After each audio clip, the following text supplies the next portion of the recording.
বাংলা সাহিত্যের অপরাজেয় কথাশিল্পী শরৎচন্দ্রের শ্রীকান্ত উপন্যাসে রাজলক্ষ্মীর সেই মর্মস্পর্শী কথা। জীবনে এত কান্না কেঁদেছি যে সূর্যদেব না থাকলে এতদিনে একটা পুকুর হয়ে যেত। বোধ করি বাংলাদেশের নারী ফুটবলারদের দিব্য চোখে দেখতে পেয়েছিলেন শরৎবাবু। গত বৃহস্পতিবার সংবাদ সম্মেলনে কান্নায় ভেঙে পড়লেন সাফ ফুটবলে বাংলাদেশকে দুবার শিরোপা এনে দেয়া অধিনায়ক সাবিনা খাতুন। এই কান্না ছুঁয়ে গেল সাফ জয়ী চ্যাম্পিয়ন দলের অন্যদেরও। সাবিনার ঠিক পেছনে দাঁড়িয়ে থাকা মাসুরা পারভিন কান্না করলেন ফুপিয়ে ফুপিয়ে। এই কান্না সংক্রমিত হলো সাফ জয়ী দলের সবার মধ্যে। বিষয়টা আত্মসম্মানের বলেই কান্নায় ভেঙে পড়লেন সাবিনা। সংবাদ সম্মেলনটি পরিণত হলো বাংলাদেশের নারী ফুটবল দলের আর্তনাদ আর হাজারিতে। মাসুরা জানালেন, আমরা আসলে চেয়েছিলাম ফুটবলের সঙ্গে থাকতে, যদি আপনাদের সমস্যা হয় আমরা চলে যাব। দক্ষিণ এশিয়ায় সর্বত্র ভারতের দাপট, শুধু নারী ফুটবলেই ভারতের দাপট চূর্ণ করে দিয়েছে বাংলাদেশি নারীরা। টানা দুবার সাফ মুকুট জিতেছে সাবিনা ব্রিগেড। শুধু এতটুকু বললে মোটেও সুবিচার করা হবে না সাবিনা মানিকা চাকমাদের প্রতি, কেননা সাবিনাদের চেয়েও শত গুণেরও বেশি সুযোগ সুবিধার মধ্যে দিয়ে বেড়ে ওঠে ভারতীয় নারী ফুটবলাররা। সেখানে সাবিনাদের লড়াই করতে হয় দারিদ্র্য, প্রতিকূল সমাজ ব্যবস্থা, ক্যারিয়ার নিয়ে অনিশ্চয়তার বিরুদ্ধে লড়াই করতে হয়। অথচ কি নির্মম পরিহাস, এত কিছুর পরেও অপমান আর অবজ্ঞাই কেবল জুটেছে তাদের কপালে। বাফুফের বৈতনিক কোচ পিটার বাটলারের সঙ্গে সাবিনাদের সমস্যা অনেক পুরনো।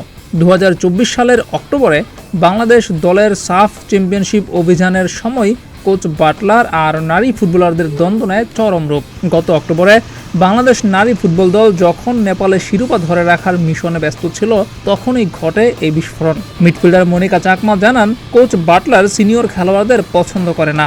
এরপর টুর্নামেন্ট চলাকালে অভিযোগ পাল্টা অভিযোগ হয়ে ওঠে নৈমিত্তিক ব্যাপার। টুর্নামেন্ট শেষে কোচ বাটলার জানিয়েছিলেন তিনি আর নারী দলের সঙ্গে কাজ করতে চান না, কিন্তু আবারও বাফুফে তাকেই কোচ হিসেবে নিয়োগ দিয়েছে। বাফুফের এমন সিদ্ধান্ত নারী ফুটবলারদের মধ্যে ছড়িয়ে পড়েছে বিদ্রোহের আগুন। সাবিনাদের এই বিদ্রোহ আমলে নেয়নি বাফুফে। কোচ হিসেবে বাটলারকে চাপিয়ে দেওয়ার সিদ্ধান্তেই অনড় থাকে সংস্থাটি। বাফুফের সাফ কথা, মেয়েদের কোনো কথা চলবে না, মেয়েদের কথায় কোচ নিয়োগ দেওয়া হবে না। বাফুফের এই একগুয়েমির ফল হয় মারাত্মক।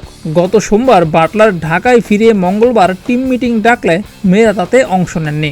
বিষয়টা ভালোভাবে নেয়নি বাংলাদেশ ফুটবল শাসক সংস্থা বাফুফে। মেয়েদের শাসিয়ে বুঝিয়ে শুনিয়ে বাটলারের অধীনে কোচিং করানোর কৌশল নেয় বাফুফে। আর বাফুফের এমন সিদ্ধান্ত মেয়েদেরকে বিদ্রোহের দিকে ঠেলে দেয়। সংবাদ সম্মেলনের একটা পর্যায়ে সাবিনা জানান, এখানে আমরা অনৈতিক কিছু বলবো না। আমাদের কোচ রূপনাকে বডি শেম করেন, ওর হাইট নিয়ে কটূক্তি করেন, আমাদের সবসময় ইনসাল্ট করেন। কোচ নারী ফুটবলারদের মানসিক চাপে রাখতে বলে অভিযোগ শিরোপা জয়ের অন্যতম রূপকার ঋতুপর্ণা চাকমার। আমরা অ্যাডাল্ট, আমাদের একটা ব্যক্তিগত জীবন আছে। রেস্ট ডেতে কফি খেতে যেতে পারি, বন্ধুদের সঙ্গে দেখা করতে যেতে পারি। তো বাফুফেতে কিছু কর্মকর্তা আছে যারা কোচকে কান পরা দেয় কে কোথায় এসব নিয়ে, আর কোচ আবার মাঠে গিয়ে আমাদের ব্যক্তিগত বিষয় নিয়ে কথা বলেন। এভাবেই কথাগুলো বলছিলেন ঋতুপর্ণা চাকমা।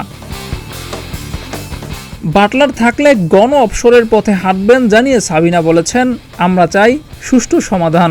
দুইবার সাফ এসেছে, এটা তো খুব ফানি কিছু না। দেশবাসীর কাছে আমরা কৃতজ্ঞ, সবাই আমাদের যেভাবে সাপোর্ট দেন তার জন্য ধন্যবাদ। আর বাটলার থাকলে আমরা কোচকে সম্মান জানিয়ে নিজেদের সম্মান নিয়ে বিদায় নেব। জিয়াউর রহমান, প্রতিদিনের বাংলাদেশ।